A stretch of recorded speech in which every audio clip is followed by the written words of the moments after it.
আসসালামু আলাইকুম। আমি মুক্তা আছি আপনাদের সাথে। দেশ ও দেশের বাহিরে যে যেখান থেকে ভিডিওটি দেখছেন, আশা করছি সকলে আল্লাহর রহমতে ভালো আছেন। আমিও আলহামদুলিল্লাহ ভালো আছি। বাসায় আজকে নতুন কিছু মেহমান দাওয়াত করা হয়েছে, তো সেই উপলক্ষে ঘর পরিপাটি করে গুছানো এবং সেই সাথে রান্নাবান্নার আয়োজন থেকে খাওয়া দাওয়ার আয়োজন পর্যন্ত সবটুকুই অংশ আজকের ভিডিওতে রেখেছি। আশা রাখছি পুরো ভিডিও জুড়ে সাথে থাকলে নতুন গৃহিণী আপুরা কিছুটা হলেও আইডিয়া নিতে পারবেন। আর আশা রাখছি বরাবরের মতো আমার আজকের ভিডিওটাও আপনাদের খুব ভালো লাগবে। শুরুতেই প্রতিটা বেডরুমে চাদর টান টান করে বিছিয়ে প্রতিটা বেডরুম পরিপাটি করে গুছিয়ে নিয়েছি। এবার ড্রয়িং রুমে চলে আসলাম। আমার ড্রয়িং রুম তেমন একটা এলোমেলো বা নোংরা হয় না। আমি সব সময় চেষ্টা করি ড্রয়িং রুমটা খুব পরিপাটি করে সুন্দর করে রাখতে।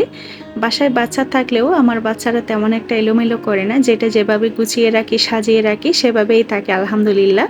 প্ল্যান করে হোক বা হুটহাট করে বাসায় যখন কোনো অতিথি চলে আসেন তখন তিনি সর্বপ্রথম ড্রয়িং রুমে অবস্থান করেন। আর সেই ঘরটা যদি পরিষ্কার পরিচ্ছন্ন পরিপাটি এবং সুন্দর একটা পরিবেশ দেখতে পান, তখন তার মনে ইতিবাচক একটা ভাব তৈরি হয়। এটা শুধু সৌন্দর্যের ব্যাপার না, এটা আসলে আতিথেয়তা, যত্ন আর সম্মান প্রকাশ করে। আর একটা গোছানো ঘর মেহমানকে বলে দেয় তুমি এখানে স্বাগত।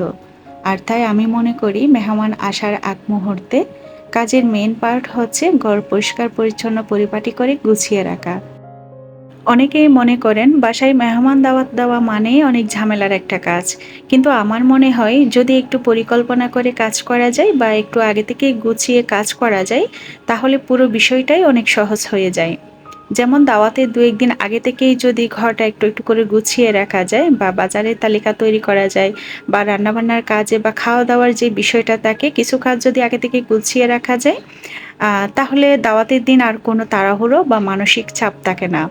তখন আপনি শুধু রান্না বা কাজ নিয়েই ব্যস্ত থাকবেন না, বরং অতিথিদের সঙ্গে সুন্দর সময়ও কাটাতে পারবেন। কারণ মেহমানদারির আসল আনন্দ যে শুধু ভালো খাবারে তা নয়, আন্তরিক সময় দেওয়ার মধ্যেও কিন্তু রয়েছে। তাই দাওয়াতকে কখনো বোঝা মনে করবেন না। একটু পরিকল্পনা, একটু গুছিয়ে কাজ করা আর পরিবারের সবার ছোট ছোট সহযোগিতা, এই তিনটি জিনিস থাকলেই যে কোনো দাওয়াত সহজ, সুন্দর ও আনন্দময় হয়ে উঠতে পারে। বাসায় ছোট বাচ্চা থাকলে মায়েদের যে কোনো কাজ একটু সময় নিয়ে করতে হয়, তাই আমি দাওয়াতের প্রোগ্রামটা রাতের বেলায় রেখেছি, যেন সারাদিন আমি আরামসে সবকিছু গুছিয়ে করতে পারি। তো বাসায় আমার আম্মু থাকাতে আমার কাজের একটু সহজ হয়েছে, উনি টুকটাক আমাকে অনেক কাজে হেল্প করে দিচ্ছেন। তবে আমি আমার মতন করে সবকিছু গুছিয়ে করতে খুব পছন্দ করি। তো মাকে দিয়েছি ধনেপাতা, কাঁচামরিচ, এইসব যে ছোট ছোট বাড়তি কাজগুলো থাকে এগুলো করে দিতে। তো আম্মু আমাকে এদিকে ধনেপাতা, কাঁচামরিচ এগুলো বেছে দিয়েছেন খুব সুন্দর করে, আর আমি এগুলো ভালোভাবে পানি শুকিয়ে যাওয়ার পর বক্স করে ফ্রিজে রেখে দিচ্ছি। আমার আগে থেকে ফ্রিজে আদা বাটা, রসুন বাটা সব কিছু করা আছে, তবে আমি চাচ্ছিলাম খাবারটা যেন খুব ফ্রেশ হয় এবং সুস্বাদু হয়, তার জন্য আমি আদা রসুনটা সাথে সাথে ব্লেন্ড করে রান্না করব। সাথে সাথে বলতে আমি সকালের দিকে কাজগুলো করে রাখছি, আর একদিকে পেঁয়াজ বেরেস্তা করে নিচ্ছি। পেঁয়াজ বেরেস্তাটা আমি সব সময় আগে থেকে করে সংরক্ষণ করি, যেহেতু বাসায় ছোট বাচ্চা আছে, বাচ্চাদের আবার টিফিন দিতে হয়, তো সব কিছু মিলিয়ে কাজে সহজের জন্য সংরক্ষণ করে থাকি। তবে যখন এরকম দাওয়াতের প্রোগ্রাম থাকে, অনেক অনেক খাবার রান্না করি, তখন ভালো খাবার বা একটু সুস্বাদু খাবার রান্না করার জন্য যেন ফ্রেশ খাবারটা মেহমানদের সামনে আপ্যায়ন করতে পারি, তো তার জন্য চেষ্টা করি সব কিছু একটু ফ্রেশ ফ্রেশ করতে। তাই আমি আদা রসুনটা ব্লেন্ড করে নিচ্ছি আর পেঁয়াজ বেরেস্তাও এক চুলে বসিয়ে দিয়েছি। আমার ভিডিওগুলো নতুন সাংসারিক গৃহিণী আপুরা খুব আগ্রহ নিয়ে মনোযোগ সহকারে ভালোবেসে দেখে থাকেন, তাই আমি চেষ্টা করেছি আজকের ভিডিওতে দাওয়াতের প্রোগ্রামের কাজগুলো আমি কিভাবে একা হাতে স্টেপ বাই স্টেপ গুছিয়ে করে থাকি সব কিছু তুলে ধরার জন্য। আর আমার আজকের ভিডিওটা দেখে যদি আপনার কোথাও কোনো অংশ ভালো লেগে যায়, তো প্লিজ একটি লাইক দিতে ভুলবেন না। আর আপনি যদি আমার চ্যানেলে নতুন হয়ে থাকেন, এই ধরনের ভিডিওগুলো যদি দেখতে আপনি পছন্দ করেন, চাইলে চ্যানেলটি সাবস্ক্রাইব করে রাখতে পারেন। কাজগুলো যদি অলরেডি করে থেকে থাকেন তো আপনাকে অসংখ্য ধন্যবাদ। এদিকে আদা রসুন পেঁয়াজ ব্লেন্ড করে রেখেছি, এর বাইরেও আরও অনেক কিছু ব্লেন্ড করা হয়েছে।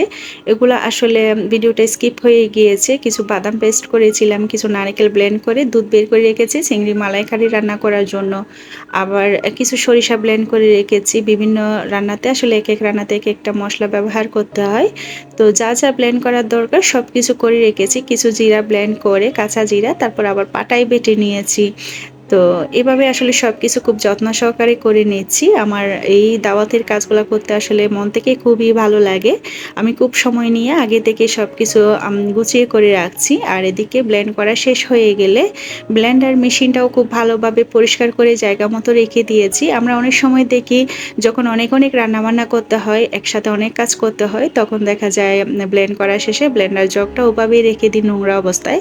তখন দেখা যায় পরবর্তীতে কাজ আরও বেড়ে যায়, মানে কাজ শেষ হয় না।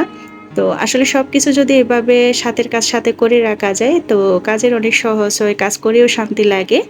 এদিকে পেঁয়াজ বেরেস্তাটা বসিয়ে দিয়ে ধীরে ধীরে চুলায় পেঁয়াজ বেরেস্তাটা হতে হতে আমি ফাঁকে ব্লেন্ডারের যা কাজ ছিল সেগুলো করে নিয়েছি। আর আসলে আমরা অনেকে একটা কাজ শুরু করে সে কাজটা শেষ হওয়া না পর্যন্ত অপেক্ষা করি, সে কাজটা শেষ হলেই অন্য আরেকটা কাজে হাত দিই, তাহলে কিন্তু কাজের অনেকটা দেরি হয়ে যায়, সময়ের মধ্যে শেষ হয় না আর কাজ করেও বিরক্ত লাগে। তো এভাবে যদি একটা কাজের ফাঁকে ফাঁকে অন্য আরেকটা কাজ করে নেওয়া যায়, একটু গুছিয়ে একটু প্ল্যান করে একটু বুদ্ধি খাটিয়ে, তাহলে কিন্তু একটা সময়ের মধ্যে আপনি অনেকগুলা কাজ শেষ করতে পারবেন। তো পেঁয়াজ বেরেস্তাগুলো আমি ধীরে ধীরে সময় নিয়ে গোল্ডেন কালার করে ভেজে নিয়েছি আর খুব মচমচে হয়েছে দেখতে পেয়েছেন। আর সেই ফাঁকে ফাঁকে আমি অন্য বাকি কাজ করা হয়ে গিয়েছে। আর এবার হচ্ছে ডিমের পুডিং বসিয়ে দিচ্ছি, যেহেতু ডিমের পুডিংটা একটু ঠান্ডা অবস্থায় সার্ভ করব, তো আগে থেকে বানিয়ে নর্মাল ফ্রিজে রেখে দিব। আমি আগেই যে নাস্তার প্রিপারেশনটা আছে ওটা করে রাখছি, রান্নাবান্নায় কোনো শুরু করিনি, তবে যা যা রান্না করব সব কিছু গুছিয়ে রেখেছি। আসলে রান্না করতে তেমন সময় লাগে না, তবে সবকিছু গুছিয়ে নিতে একটু সময় লাগে। যেহেতু সবকিছু গোছানো হয়ে গিয়েছে তো রান্নাটা আমি বিকাল থেকেই শুরু করব। তো দুপুরে যা যা খাবো আমরা সেগুলো রান্না করে আগে ডাইনিং টেবিলে রেখে এসেছি। এবারটা কাউন্টার টপটা খালি করে নাস্তাগুলো করে নিয়েছি। এখানে 12টা ডিম নিয়েছি, 12টা ডিমের পুডিং তৈরি করব, দুটা বড় সাইজের। 12টা ডিমের পুডিংয়ের জন্য আমি 500 গ্রাম চিনি দিয়েছি, স্বাদ মতো লবণ, 1 টেবিল চামচ কর্নফ্লাওয়ার আর ভ্যানিলা এসেন্স দিয়েছি 1 চা চামচ, সেই সাথে 250 ml দিয়েছি পাউডার মিল্ক, আর লিকুইড মিল্ক দিয়েছিলাম 800 থেকে 850 ml এর মতো, 900 ml হতে পারে। তবে লিকুইড মিল্কটা আমি জাল করে ঘন করিনি, জাল করে জাস্ট ঠান্ডা করে দিয়েছি। সব উপকরণ খুব ভালোভাবে মিশিয়ে যে পাত্রগুলোতে ক্যারামেল তৈরি করে রেখেছিলাম সেগুলোতে ঢেলে দিয়েছি ছেঁকে। এবার পানির মধ্যে একটা ছোট টাওয়াল দিয়ে পুডিংয়ের পাত্রগুলো বসিয়ে দিচ্ছি, তারপর চুলাটা জ্বালিয়ে দিলাম। পুডিংগুলো হতে হতে এদিকে বাকি কিছু কাজ আছে সেগুলো করে নিচ্ছি। মেহমানের জন্য আস্ত মাছ ফ্রাই করব, যেহেতু নতুন বউ নতুন জামাই আসবে। মাছগুলা 1.5 কেজি ওজনের রুই মাছ ছিল, তো একটু কেচে নিয়েছি যেন মশলাটা প্রপার ভিতরে ঢুকে। 1.5 টেবিল চামচ লেবুর রস দিয়ে দিচ্ছি, তারপর নিয়ে নিব স্বাদ মতো লবণ, 1.5 টেবিল চামচ লাল মরিচের গুঁড়া, 1 টেবিল চামচ হলুদের গুঁড়া, ধনিয়া জিরার গুঁড়া 1 টেবিল চামচ, 1 চা চামচ সয়া সস আর দিয়ে দিব 2 টেবিল চামচ সরিষার তেল। তো সব উপকরণ খুব ভালোভাবে আগে মিশিয়ে নিব, তারপর হচ্ছে মাছের গায়ে একটু সময় নিয়ে হাত দিয়ে ভালোভাবে মাখিয়ে নিব। তারপর র্যাপিং পেপার দিয়ে র্যাপ করে নর্মাল ফ্রিজে রেখে দিব 2-3 ঘন্টার জন্য। যে কোনো আস্ত মাছ বা ফ্রিজ করা মাছ এই উপকরণগুলো দিয়ে ম্যারিনেট করে রেখে তারপর ফ্রাই করলে অনেক বেশি মজার হয়। আর চাইলে এই মাছ ফ্রাইটা পরোটার সাথেও সার্ভ করা যাবে।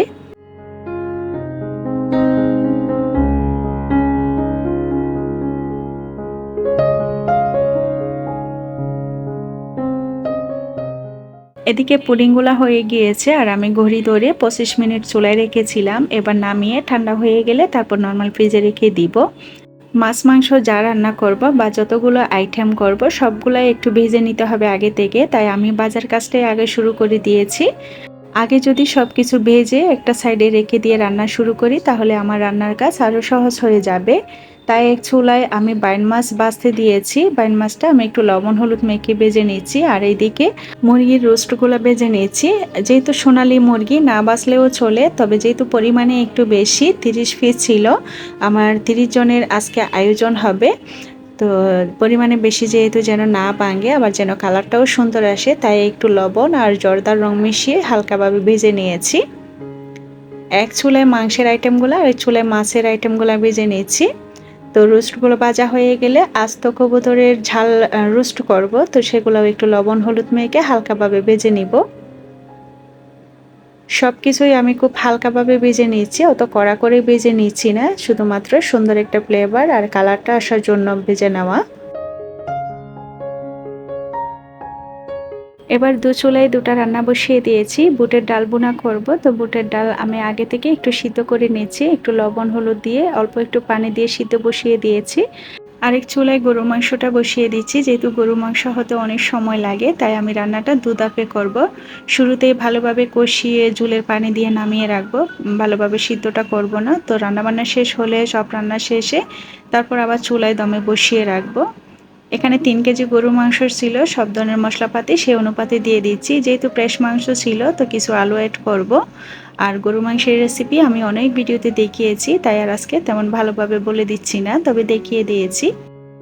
এই দুটো রান্না শেষ হলে আরও দুটো রান্না বসিয়ে দিব। এভাবে যদি ধাপে ধাপে একটু গুছিয়ে রান্না করা যায়, তাহলে কম সময়ের মধ্যে সব কাজ করা যায়।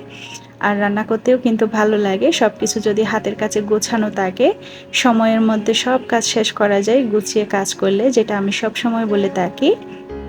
এদিকে রোস্ট বসিয়ে দিয়েছি, সব ধরনের মশলা কষিয়ে তারপর রোস্টগুলো দিয়েছি। রোস্টগুলো আমি ভাজার মধ্যে 70% রান্না করে ফেলেছিলাম, মানে সিদ্ধ করেছিলাম আর কি। এরপর মশলাটা খুব ভালোভাবে কষিয়ে নিয়েছি, যেন রোস্টটা দেওয়ার পর মশলাটা আর বেশিক্ষণ রান্না করতে না হয়, তাহলে রোস্টগুলো ভাঙবে না বা খেতেও মজা হবে। তো এভাবে ধাপে ধাপে আমি আরও কিছু উপকরণ অ্যাড করেছি। আসলে আজকের ভিডিওটা অনেক লম্বা হয়ে গিয়েছিল, তো কাটজাট করে এ পর্যন্ত নিয়ে এসেছি। তারপরও ভিডিওটা অনেক বড় হয়ে গিয়েছে, জানি না আপনারা পুরো ভিডিও জুড়ে সাথে থাকবেন কিনা, তাই আমি অল্প অল্প করে জাস্ট আমার কাজের ধরনটুকু দেখিয়ে দিচ্ছি।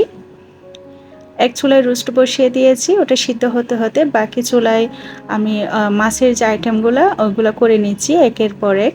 এখানে চিংড়ির মালাইকারিটা বসিয়ে দিয়েছি নারকেলের দুধ দিয়ে, এরপর বাইন মাছ ভুনা করব। এইভাবে পর্যায়ক্রমে রান্নাগুলো আমি শেষ করব। আমি সব সময় চেষ্টা করি বাসায় আসা অতিথিকে সাধ্যের মধ্যে আন্তরিকতার সহিত আপ্যায়ন করতে, আর ইসলাম আমাদেরকে শিখিয়েছে সামর্থ্য অনুযায়ী অতিথিকে সম্মান করতে। দামি খাবার নয়, ভালোবাসা দিয়ে পরিবেশন করা এক প্লেট সাধারণ খাবারও অনেক মূল্যবান, কারণ খাবারের স্বাদ শুধু মশলায় নয়, আন্তরিকতাতেও থাকে। মেহমান যখন আমাদের ঘরে আসেন, তখন শুধু খাবার ভাগাভাগি হয় না, ভালোবাসাও ভাগাভাগি হয়। আত্মীয়তার বন্ধন আরও দৃঢ় হয়, ভুল বোঝাবুঝি কমে, আর পরিবারে আনন্দের পরিবেশ তৈরি হয়। বাচ্চারাও শেখে কিভাবে মানুষকে সম্মান করতে হয় এবং আপ্যায়ন করতে হয়। ওইদিকে চুলায় রান্না চলছে, ফাঁকে আরও একটা সাবুদানার ডেজার্ট বানাতে চলে আসলাম। যেহেতু এটা আমি ঠান্ডা ঠান্ডা সার্ভ করব, তাই আগে থেকে বানিয়ে ফ্রিজে রেখে দিচ্ছি। তো সাবুদানাগুলো আমি আগেই সিদ্ধ করে নিয়েছিলাম, জাস্ট এবার সব কিছুর সাথে মিশিয়ে নিয়েছি। আর একটা জেলি রান্না করে রেখেছিলাম, ওটা সেট হয়ে যাওয়ার পর কেটে নিয়েছি, আম কেটে নিয়েছি। আর আম কিছু আমি ব্লেন্ড করে পিউরি বের করে রেখেছি, সেই সাথে কনডেন্স মিল্ক দিয়েছি, তবে কোনো চিনি অ্যাড করছি না, আর দুধ দিয়ে দিয়েছি। এবার সব কিছু মিশিয়ে নিলেই ডেজার্টটা তৈরি। তো যেহেতু এটা আমি মেহমান আসার পরই সার্ভ করব ঠান্ডা ঠান্ডা, তো এটা আমি ওয়েলকাম ড্রিঙ্কসও বলতে পারি। এই তো সব কিছু খুব ভালোভাবে মিশিয়ে নিয়েছি, যেহেতু পরিমাণে বেশি তাই আমি বড় একটা পাতিলে নিয়ে নিয়েছি। এবার নর্মাল ফ্রিজে রেখে দিব, আর যখন সার্ভ করব তখন উপর দিয়ে একটু আইসক্রিম অ্যাড করব। ভিডিওর এই পর্যায়ে কিছু কমেন্টস তুলে ধরছি। আতিফা আলী আইডি থেকে আপু রিকোয়েস্ট করেছিলেন যেন পরবর্তী ভিডিওতে আপুর নামটা একটু নেই।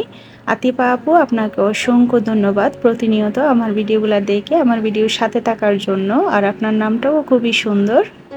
নুসরাত জাহান ফাহমিদা আইডি থেকে নাহিদা আপু প্রতিনিয়ত চট্টগ্রাম থেকে আমার ভিডিওগুলো দেখে থাকেন এবং সুন্দর করে একটা কমেন্ট করে থাকেন। নাহিদা আপু, আপনাকে অসংখ্য ধন্যবাদ আমার ভিডিওগুলো দেখে সব সময় আমার ভিডিওর সাথে থাকার জন্য এবং আমাকে কমেন্ট করে আপনার মূল্যবান মতামত বা আপনার সম্পর্কে জানানোর জন্য। মাসুমা আইডি থেকে মাসুমা আপু ঝিনাইদহ থেকে প্রতিনিয়ত আমার ভিডিওগুলো দেখে থাকেন। তো আপু বর্তমানে অনার্স 3য় বর্ষে পড়াশোনা করছেন। আপু আনমেরিড, আপুর নাকি খুব ইচ্ছে বিয়ের পর আমার মতো যত্নবান সাংসারিক বউ হবেন এবং ছোট বোন হিসেবে একটু রিপ্লাই দেওয়ার রিকোয়েস্ট ছিল। তবে আমি জানি না আমি কতটুকু যত্নবান সাংসারিক বউ। তো আমার সংসার জীবন যেহেতু অনেক বছর হয়ে গিয়েছে, তো আমার ছোট ছোট অভিজ্ঞতাগুলো আপনাদের মাঝে শেয়ার করি। তো যেহেতু আমার ভিডিওগুলো মেরিড আপুদের পাশাপাশি আনমেরিড আপুরাও দেখেন, সেটা আমি কমেন্টের মাধ্যমে বুঝতে পেরেছি।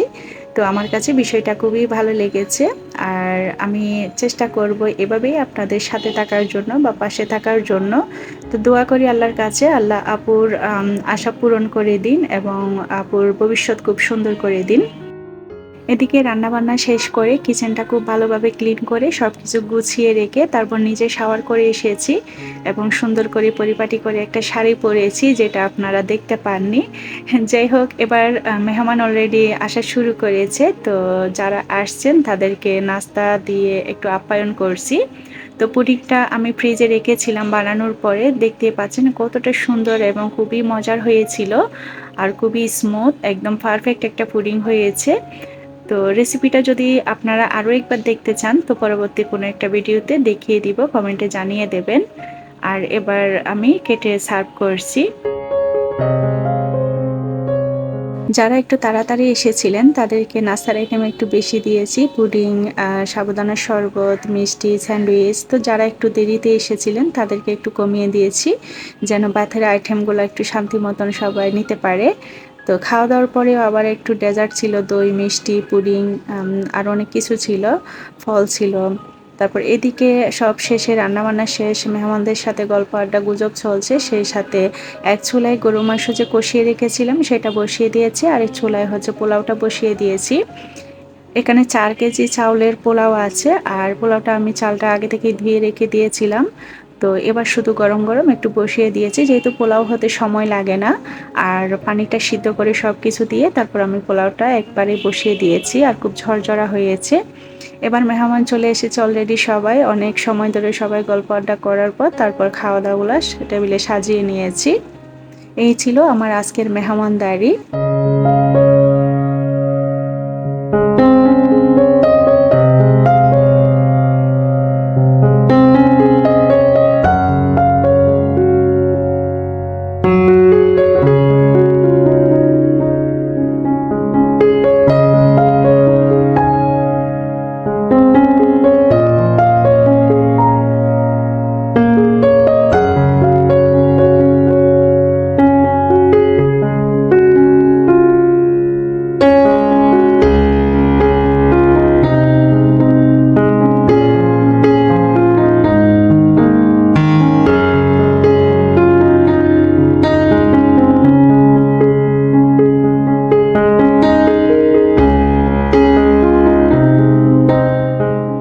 খাওয়া দাওয়া শেষ হতে হতে প্রায় 12টা বেজে গিয়েছিল। তো মেহমান চলে যাওয়ার পর সব কিছু ক্লিন করে ডাইনিং টেবিলে শুকাতে দিয়েছি আমার আম্মু আর আমি মিলে। বড় বড় হাঁড়ি পাতিলগুলো রেখে দিয়েছি, ওগুলো ধুয়ে নেওয়া সম্ভব হয়নি, তবে আমি সব সময় চেষ্টা করি সব সময় এইভাবে মেহমান যাওয়ার পর সব কিছুর সাথে সাথে ক্লিন করে নেওয়ার জন্য। তো যেহেতু সকাল থেকে অনেকটা খাটনি গিয়েছে, তো আর আম্মু বললো এগুলো সকালে ধুয়ে নিস, তো রেখে দিয়েছি। আর এখন দেখতেই পাচ্ছেন 1টা বেজে গিয়েছে। তো সবাই সুস্বাস্থ্য কামনা করে আজকের ভিডিওটা এখানেই শেষ করছি। আল্লাহ হাফেজ।